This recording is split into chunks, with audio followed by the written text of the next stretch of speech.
Hey guys, it's Tracy Lynn here with a live video today as I declutter and organize my food pantry. I'm just keeping it real, you guys. Even though my home is pretty much decluttered now and organized and streamlined the way I like it, every now and then a few of those systems completely fall to the wayside because life gets busy. And I'm sure you understand that because that's why we're here. Life gets busy and we're looking for simple solutions to headache issues in our home. So I've got some new containers that I want to try out, some new systems. I want to see if they work. And I'm excited for you to be here to watch me declutter and organize my food pantry in my kitchen. So if you're ready, let's get started.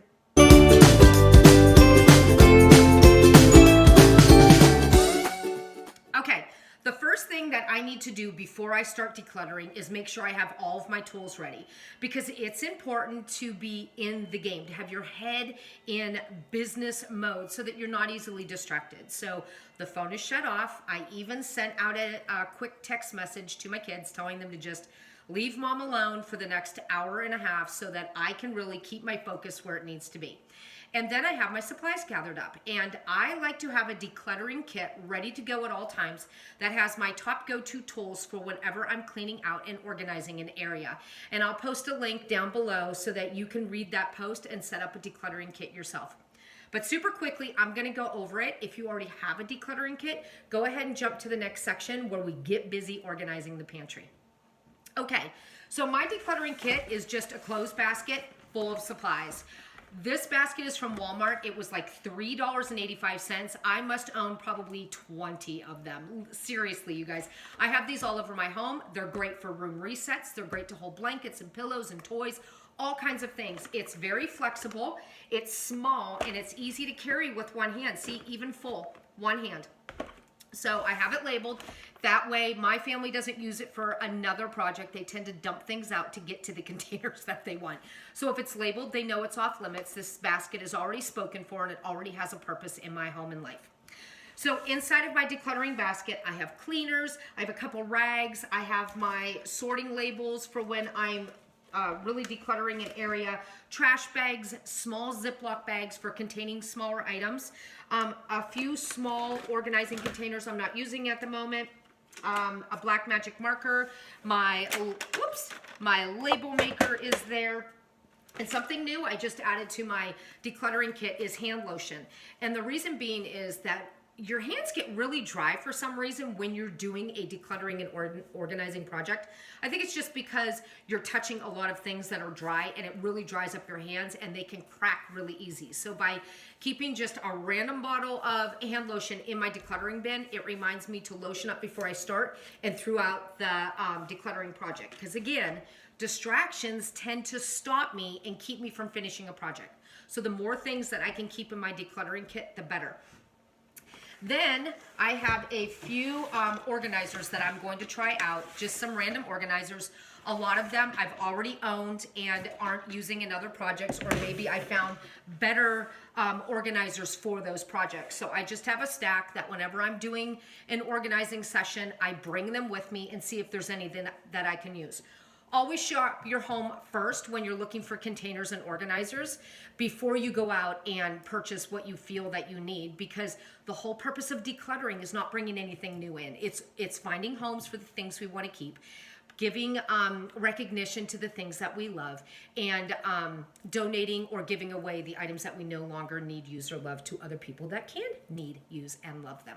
So always shop your home first for a container. If you don't see a container that you have on hand that will work in your situation, then consider reusing an old box, a cereal box, basket even, anything that you already have in your home. Keep those things that aren't being used in a central location so you can get to them when you need to. Okay, I'm ready to go, you guys. So let's dive in to the food pantry.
and that's it. My pantry is all decluttered, organized, and ready to go.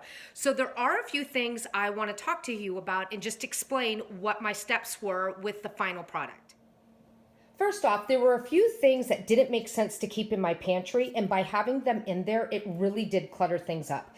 So these are items I use very infrequently, probably, I don't know, once every several months. And as you can see, I had quite a bit of lasagna in there that was already opened.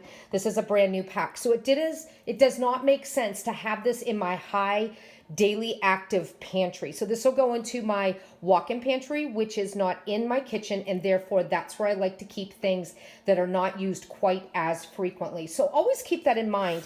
Your pantry inside of your refrigerator should be easy to get to and have inside of it items that you use most often. So, okay, let's take a look at the finished product. Okay, here is my kitchen pantry. And as you can see, guys, oh, it is so neat and tidy, and I'm super, super excited. Yes, it took me about 40 minutes to do everything from top to bottom. But I think when you see somebody actually getting in there and setting things up, it makes it easier for you to set up your own place. So let's just go over each section quickly. So first of all, the top area that I use the most is pasta. We're a pasta couple. My husband and I really love veggie pastas and lasagnas and such. So I have a lot of pasta. I like to keep them in mason jars. It's a great way to reuse that storage container. And as you can see, there were a couple I needed to toss out, but most of them have dates on them, allowing me to better determine what is the best use by date. And then when I'm done with those items, I just wipe off the date, refill it, and put a new date on it. I also set up something brand new for my grandson, who I babysit a couple times a week. So these are snacks and foods I like to have here for him, so I don't have to worry about his parents forgetting to send things.